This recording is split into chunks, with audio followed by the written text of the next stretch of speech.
Mike Phelan, what do you make of him? Well, I think we just talked there about honesty, and I think that's true, and it's quite refreshing, honesty, in this game of football right now.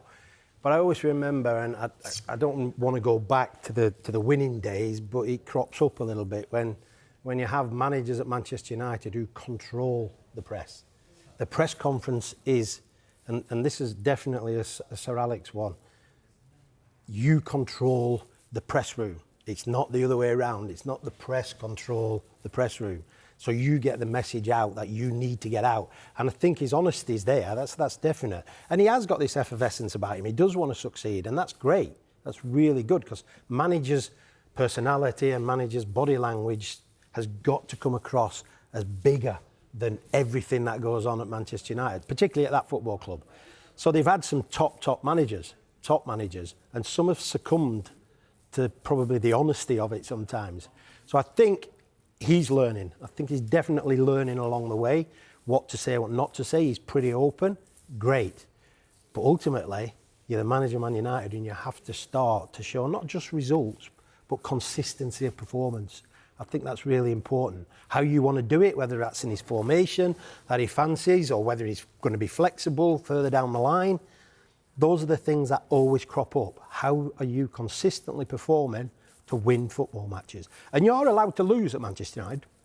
The fans accept that, not too often, but they want consistency of performance so that they can really feel this is moving in the direction they want it to be in. I want to bring in a wizened old journo now, Carve. Is he too honest? Is it damaging the brand? Look, my personal opinion is that I do think he's far too honest. I think you can't be that honest when you are the manager of Manchester United. Manchester United are one of the biggest football clubs in the world. I would compare them to Barcelona or Real Madrid. How many times do you get Carlo Ancelotti sitting in a news conference and wearing his heart on his sleeve? How many times did Sir Alex Ferguson do that? You don't do that, because everything you say is going to be headline news. Now, Ruben Amorim himself has made it clear that that's just the way he is, and he is not going to change for anybody. Looking at some of Jim Ratcliffe's quotes today, where he's having a little pop at the media, he's saying, I don't understand the press. They want overnight success. They think it's a light switch. You can't run a club like Man United based on the knee-jerk reactions of some journalists. I've got to defend journalists. What are journalists doing wrong? I think the difference now is that we've got different mediums now for information. Social media. To move around. So, you know, whereas a press conference was a press conference, that was it. Before the game, maybe after the game, that's where it laid. Now, there's just so much going on, and like you say, social media, it creates this atmosphere of there's got to be a story, there's got to be more, there's got to be this. And ultimately, I'm sure the manager of Manchester United is now sitting in a press conference with different mediums around him.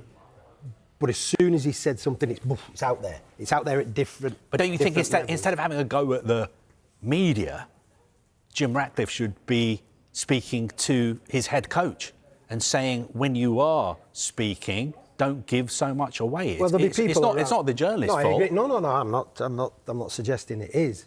There's always a story at Man United, always. But I think the people in and around the manager should definitely be not influencing him, but certainly just having that. I agree. That little quiet word of, "Don't go there today," or "This is what's going to come out. Just be careful." When you used to do the media, when you were standing in for Sir Alex, what would he say to you? Nothing. He actually said nothing. He allowed me to go and take the media. And again, he just said, sit there, control the room. Make sure the message you want to put out is the message you want to put out. Don't go looking for anything else. Don't feed, Don't feed the beast. The beast, because everything can explode from there. And I think honesty is one thing, and I really do like honesty in people. But we live in a world now where honesty is not probably the first thing you need to be giving. You need to give enough, but not too much. But Mike, wasn't it easier for Sir Alex because he won all the time? We can look at Amorim's record. We did lose. Well, yeah, but you won everything. Amorim isn't winning anything. Look at that. That stat after 34 games, his points compared to everybody else who all got the sack, and look at him right at the bottom of that. It's much harder to control a press room when you lose week in, week out, again, surely. Stats are stats, and we can look at the stats from every angle. We've took it from the angle of how many games Ruben's had compared to the others at that stage. It's a good start. It's quite a debatable stat, but certainly Ruben will look at that himself if he hasn't already. But he will know that what he's doing is not good enough right now for Manchester. And for him as a manager, he will want better than that. So he needs to think about that. But again, the quotes from Sir Jim and what have you, there's a bit of defence in there. Look at that. He's 15th of 17 teams since he joined Manchester United. Yeah, I mean, that is not good enough for Manchester United, is it? No, the position of 15th is not good enough, but you look at where they are as far as points go to where they've got to get to at the top, that's more than, well, that's double, near enough. Now, has a lot of this got to behind. do with his refusal to change or to tweak his system? 3-4-3. Well, I would go on the side of flexibility. You know, we all have an idea of how we want to play, and we hear this. I think I heard it the most when Louis van Gaal was at the football club, you know, my philosophy. And it's always, what is it? You know, what does that look like? And is it rigid or is it flexible? Philosophies can change. They can change, you know, depending on where you're at the moment. I think some of the statements and the honesty of the manager has put him into this position now where 3-4-3 is what he wants to do. But in the game of football, it's not always the case. Even now when you watch Man United, is it always 3-4-3? Yeah, we've got 3 strikers, but it may be 5 at the back, the way they've been conceding at times and what have you. So 3-4-3 is an idea, and it's a thing that he wants to get in place. But 3-4-3, you've got to dominate the game of football. You've got to dominate the match. And at the moment, Manchester United probably haven't got to that point where they are clear favourites. They are clear in dominance on the football field in that system. So, you know, there's a lot of work to be done with that system.